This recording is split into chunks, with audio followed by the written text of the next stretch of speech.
Hello guys, this is Shatrughan and you are watching G tutorials. Guys, हम आज बात करने वाले हैं बहुत इंपॉर्टेंट क्वेश्चन की। अब वो क्वेश्चन क्या है, पहले वो सुन लीजिए। Why did Muslims not support civil disobedience movement? जी हाँ, आपने बिल्कुल सही सुना। मुसलमानों ने सविनय अवज्ञा आंदोलन का समर्थन क्यों नहीं किया था? क्यों नहीं किया था, ये क्वेश्चन है आपका।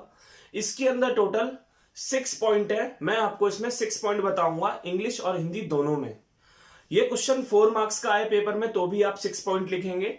ये क्वेश्चन अगर 5 मार्क्स का आएगा पेपर में तो भी आप इसमें 6 पॉइंट ही लिखेंगे, यानी पॉइंट्स आपको पूरे लिखने होंगे एग्जाम के अंदर। तो चलिए सबसे पहले बात करते हैं हम पॉइंट नंबर 1 की, जो कि यहां पर है। अब पॉइंट नंबर 1 क्या कहता है?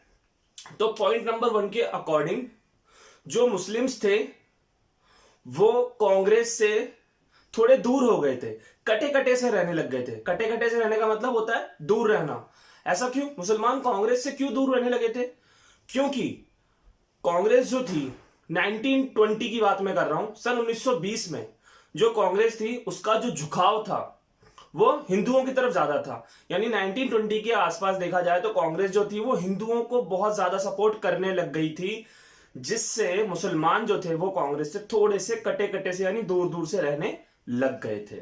This was your first point. Now बात हम करते हैं हम सेकेंड पॉइंट की। गाइस, सेकेंड पॉइंट में जैसे कि आप लोग देख रहे हैं लिखा हुआ है कि गांधी जी ने चलाया था पहले तो नॉन कोऑपरेटिव मूवमेंट यानी असहयोग आंदोलन। फिर गांधी जी ने उसके साथ साथ एक और भी मूवमेंट चल रहा था उसमें इंडिया में, खिलाफत आंदोलन। तो खिलाफत आंदोलन और नॉन कोऑपरेटिव मूवमेंट यानी असहयोग आंदोलन, दरअसल ये दोनों ही फ्लॉप रहे थे, यानी फेल हो गए थे। जिन चीज के लिए इन आंदोलन को, इन मूवमेंट्स को चलाया गया था वो काम हो नहीं पाया था दरअसल। और मुसलमानों को इन आंदोलन से बहुत ज्यादा उम्मीद थी, लेकिन जब ये आंदोलन दोनों के दोनों फ्लॉप हो गए तो मुसलमान की जो उम्मीदें थी वो टूट गई। जिस वजह से फिर गांधी जी ने जब ये नया आंदोलन स्टार्ट किया, सिविल डिसोबियंस मूवमेंट, सविनय अवज्ञा आंदोलन, तो मुसलमानों ने सोचा कि यार ये भी फ्लॉप हो जाएगा, हम इसे सपोर्ट नहीं करेंगे, इसलिए मुसलमानों ने इसे सपोर्ट नहीं किया। This was your second point. अब हम बात करते हैं गाइस थर्ड पॉइंट की। मोहम्मद अली जिन्ना, यार नाम तो आप सब लोगों ने सुना ही होगा ऑब्वियसली, है कि नहीं? तो मोहम्मद अली जिन्ना की यहां बात की जा रही है, जो कि एक पार्टी थी, उसका नाम था मुस्लिम लीग। जैसे आज कांग्रेस है, बीजेपी है, उसी तरह से एक पार्टी हुआ करती थी हिंदुस्तान जब आजाद हुआ था उससे पहले, कांग्रेस के अलावा मुस्लिम लीग, उसके ये मेंबर थे मोहम्मद अली जिन्ना साहब।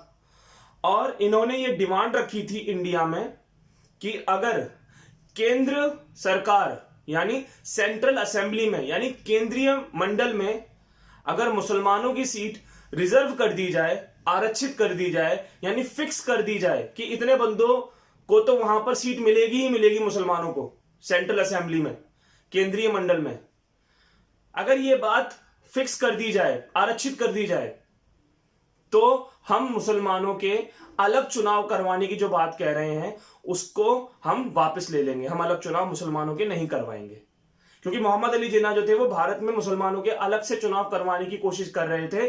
उन्होंने कहा अगर आप हमारी बात मान लोगे, गांधी जी, नेहरू जी, अगर आप हमारी बात मान लेंगे, मुसलमानों को रिजर्वेशन दे देंगे सेंट्रल असेंबली में, तो फिर हम अलग चुनाव की जो बात कर रहे हैं वो हम बंद कर देंगे। This was your third point. अभी ये पॉइंट आगे भी चलेगा। अब हम बात करते हैं फोर्थ पॉइंट की, जो कि थर्ड से ही रिलेटेड है। फोर्थ पॉइंट क्या कहता है?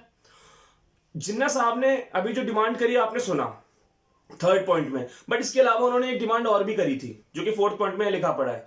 उन्होंने ये कहा था कि पंजाब और बंगाल में मुसलमान बहुत ज्यादा हैं, और ये बात बिल्कुल सच है।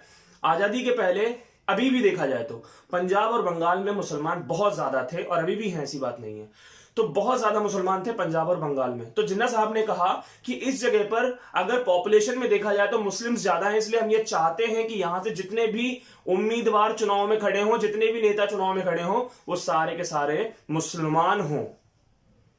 हमें रिजर्वेशन चाहिए पंजाब और आपका बंगाल में, मुसलमानों की सीट चाहिए हमें फिक्स, कि यहां से मुसलमान ही खड़ा होगा। This was your fourth point है गाइस, ओके। अब डिमांड तो आपने सुना अभी जिन्ना साहब की बहुत सारी डिमांड उन्होंने करी थर्ड और पॉइंट की, फोर्थ पॉइंट में। अब चलते हैं फिफ्थ पॉइंट की तरफ बात करते हैं, जो कि ये कहता है कि डिमांड तो वो कर चुके थे, लेकिन इस पर फैसला कौन लेता? गांधी जी, नेहरू जी, ये सब लोग उनकी डिमांड्स पर फैसला लेते कि हम इसे कबूल करें या ना करें।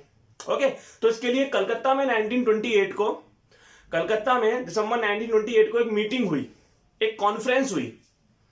उसमें मुस्लिम लीग, कांग्रेस, हिंदू महासभा, ये भी एक पार्टी थी उस समय, इन सभी के लोगों ने उसमें शिरकत करी। ये सभी लोग उसमें आए मीटिंग में।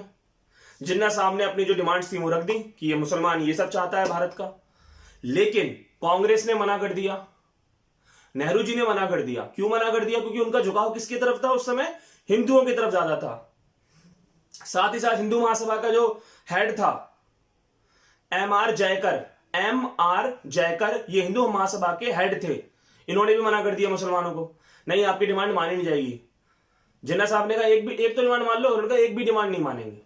एक भी डिमांड नहीं मानी गई मुसलमानों की उस मीटिंग में, जिसके चलते मुसलमान पूरी तरीके से कांग्रेस से, गांधी जी से नाराज हो गए और उन्होंने सिविल डिसोबियंस मूवमेंट जब चला, सविनय अवज्ञा आंदोलन जब चालू किया गया गांधी जी के द्वारा, उसको उन्होंने सपोर्ट नहीं किया, बिल्कुल भी उसका समर्थन उन्होंने नहीं किया।